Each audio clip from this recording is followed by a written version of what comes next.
అబద్ధాలే, అవాస్తవాలే, ధాన్యం కొనుగోలు విషయాల్లో ఇబ్బందులు ఉన్నాయనేటువంటిది ఒకటి ఈరోజు అన్ని కూడా చెప్పడం జరిగింది. మేము అడిగేది ఈ ప్రభుత్వానికి రైతుల విషయంలో ప్రాధాన్యత లేదు. వ్యవసాయం మీద వాళ్ళని ఏ విధంగా అరెస్ట్ చేద్దాం, వాళ్ళు ఏంతో ప్రజా సమస్యలన్నిటిని గాలికి వదిలేసింది. అందులో భాగంగా రైతులకు సంబంధించినటువంటి సమస్యలను కూడా ఏమాత్రం పట్టించుకోకుండా ఉదాసీనంగా గాలి 13,500 రూపాయలు ఇస్తున్నాడో దానికి సంబంధించినటువంటి రైతు భరోసా ఏదైతే ఉందో దానిని 15,000 రూపాయల నుంచి 20,000 రూపాయలు ఇస్తామని చెప్పాడు. రైతుకు పెట్టుబడి, రైతుకు భరోసాగా ఇస్తున్నటువంటి 15,000 రూపాయలు ఏదైతే ఉందో, ఆ 13,500 రూపాయలు ఏదైతే ఉందో దానిని నేను 15,000 రూపాయలకి పెంచుతాను అని చెప్పి 20,000 రూపాయలు ప్రతి సంవత్సరం 5 సంవత్సరాలు 1,00,000 రూపాయలు ఇస్తానని చెప్పి మాట్లాడడం జరిగింది. ఈరోజు చంద్రబాబు నాయుడు చెప్పినట్టుగా 500ని 20,000కి నేను మారుస్తానని చెప్పి పెట్టుబడి సాయం చెప్పినటువంటి మాట ఎక్కడన్నా నిలబెట్టుకున్నటువంటి నేపథ్యం ఉందా అంటే ఎక్కడా పరిస్థితి లేదు. ఎక్కడా దాని గురించి మాట్లాడటం లేదు. ఖరీఫ్ సీజన్ ప్రారంభమైంది, పూర్తి అయిపోయింది, కోతలు వచ్చే రబీ సీజన్ ప్రారంభమైనటువంటి పరిస్థితి ఏర్పడింది. అయినా సరే పెట్టుబడి సహాయం నుంచి ఎక్కడ ఒక్క మాట కూడా మాట్లాడేటువంటి పరిస్థితి లేదు. కాబట్టి వచ్చిన వెంటనే ఇస్తానని చెప్పి రైతులకు ఇస్తానన్నటువంటి ప్రతి సంవత్సరం 20,000 ఏదైతే ఉందో ఆయన పెట్టుకున్నటువంటి పేరు అన్నదాత సుఖీభవ అని చెప్పి పెట్టుకున్నాడు. చంద్రబాబుకు సుఖీభవ అన్నట్టుగా ఉంది తప్ప ఈ 6 నెలల్లో అన్నదాత సుఖీభవ అనేటువంటి విషయాన్ని ఎక్కడా కూడా పట్టించుకున్నటువంటి నేపథ్యం లేదు. కాబట్టి ఈరోజు వాళ్ళని మొదటి అడుగులోనే రైతులకు సంబంధించి ఇస్తామన్నటువంటి పెట్టుబడి సాయం ఏదైతే సంవత్సరానికి 20,000 చొప్పున 5 సంవత్సరాలు ఇస్తానని చెప్పాడో వచ్చిన వెంటనే రైతులకు సంబంధించినటువంటి ఆ పెట్టుబడి సాయం విషయంలో మోసం చేసి మొండి చేయి చూపించి రైతులను మొట్టమొదటగా వంచనతోనే తన పరిపాలన ప్రారంభించాడు. ఈరోజు మరలా ధాన్యం సేకరణ విషయానికి వచ్చేటప్పటికి పూర్తిగా ఈ ప్రభుత్వం వైఫల్యం చెందింది. అయితే దానికి సంబంధించి ఇది వైఫల్యం చెందింది అని చెప్పి గమనించిన తర్వాత కూడా ఎల్లో మీడియా చంద్రబాబు నాయుడిని కూటమి ప్రభుత్వానికి సంబంధించి రక్షించేటువంటి ప్రయత్నం చేస్తుంది తప్ప వాస్తవాలను ప్రజల ముందు చెప్పడానికి, వాస్తవాలను వక్రీకరించేటువంటి విధంగా ప్రయత్నం చేస్తుంది తప్ప వాస్తవాలను ప్రజల ముందుకు పెట్టేటువంటి పరిస్థితి, పారదర్శకంగా జరిగినటువంటి యథార్థాలను వివరించేటువంటి పరిస్థితిలో ఈరోజు ఎల్లో మీడియా లేకపోవడం దురదృష్టకరమైనటువంటి విషయం. కాబట్టి ఈరోజు చెప్పారు వైఎస్ఆర్ కాంగ్రెస్ పార్టీ ప్రభుత్వం వల్ల కొన్ని చిక్కులు వచ్చాయి, దానివల్ల ఈరోజు మనం సమయానికి కొనుగోలు చేయలేకపోయామని చెప్పి ఇదంతా చూస్తే ఏమనిపిస్తుందంటే ఆడలేక మధ్యలో ఓడనట్టుగా మీ వైఫల్యాలను కప్పిపుచ్చుకోవడానికి ఈరోజు మీరు మాట్లాడుతున్నారు. అధికారం ఎవరి చేతిలో ఉంది? ఈరోజు అధికారులు ఎవరి చేతిలో ఉన్నారు?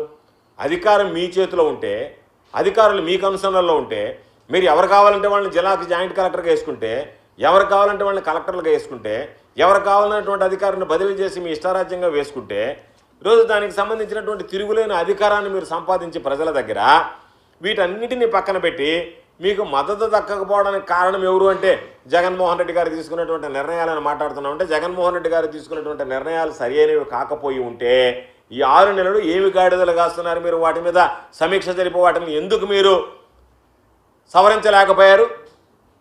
అంటే నిన్నటిదాకా ఏ నోటితో అయితే సక్రమంగా కొనుగోలు జరుగుతున్నాయని అన్నారో అవి సరిగ్గా జరగటం లేదని చెప్పి రైతులు మాట్లాడడం ఎప్పుడైతే మొదలైందో, రైతులు గళం విప్పారో, గందరగోళ పరిస్థితులకు దారితీసాయో, తప్పని పరిస్థితుల్లో, విధులేని పరిస్థితుల్లో ఆ తప్పు జగన్మోహన్ రెడ్డి గారి మీద నెట్టి మీరు ఏదో ఒక విధంగా బయటపడాలనేటువంటి ఆలోచన చేస్తే అంతకన్నా దుర్మార్గం మరొకటి ఉండదు. రైతులు మిమ్మల్ని క్షమించరు, మీ మాటలు నమ్మరు అని చెప్పి ఈ సందర్భంగా తెలియజేస్తున్నాను.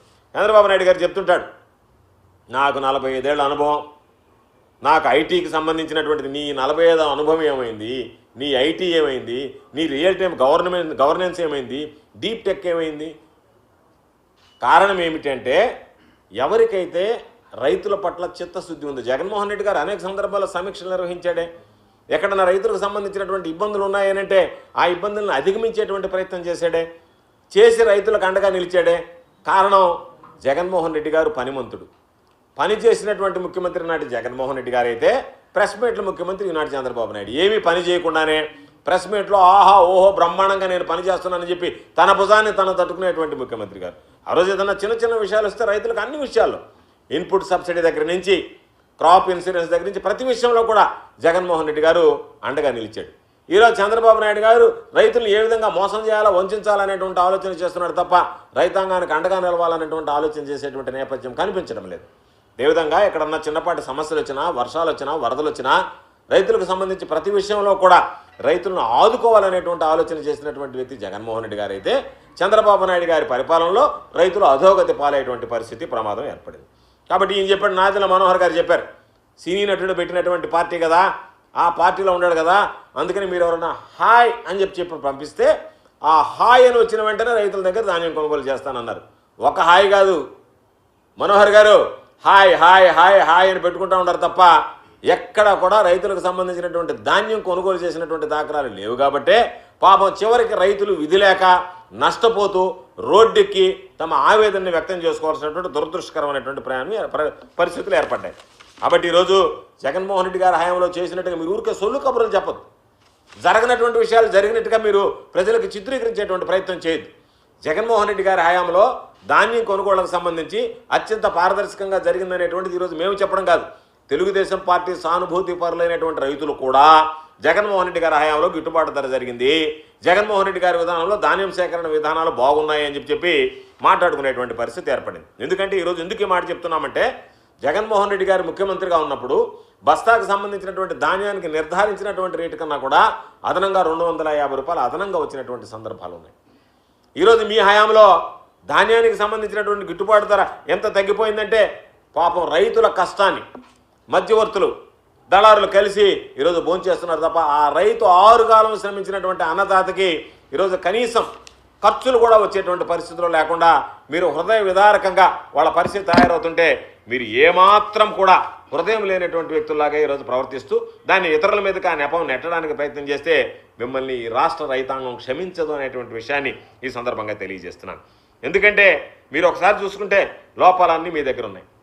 దాన్ని జగన్మోహన్ రెడ్డి గారి మీద చెప్తాడు, ఒకరోజు చంద్రబాబు నాయుడు గారు అధికారుల మీద సీరియస్ అయినాడు అని అంటారు. అంటే లోపం మీ దగ్గర ఉంటే మీరు కొనలేక కొనకూడదు అనుకొని దానికి సంబంధించినటువంటి చెల్లింపులు చేయలేము చేయకూడదు అనేటువంటి ఆలోచనతో మీ ప్రియారిటీస్ వేరున్నాయి. మీ ప్రియారిటీస్ ఏంది? నీ స్వార్థ ప్రయోజనం ఏదైనా ఉంటే రాజధాని అమరావతిని అభివృద్ధి చేసుకోవాలా, 15,000 కోట్లు 16,000 కోట్లు అక్కడ పెట్టుకోవాలి, ఇంకొక 15,000 కోట్ల రూపాయలు తీసుకొచ్చి అక్కడ అభివృద్ధి చేసుకోవాలా, దాని చుట్టూ ఉన్నటువంటి నా రియల్ ఎస్టేట్ రంగం బ్రహ్మాండంగా ఉండాలి, దాని ద్వారా నేను సొంతంగా డబ్బులు సంపాదించుకోవాలనేటువంటి ఆలోచన తప్ప రైతుల సంక్షేమాన్ని గురించి కానీ రైతుల అభ్యున్నతిని గురించి కానీ చంద్రబాబు నాయుడు ఏ రోజు పట్టించుకున్నటువంటి దాఖలాలు లేవు. ఈ రోజు కూడా చంద్రబాబు నాయుడు అదే విధంగా ప్రవర్తించేటువంటి పరిస్థితి ఏర్పడింది. మీరు ఉద్యోగుల గురించి ఎందుకు మాట్లాడతారు? మీ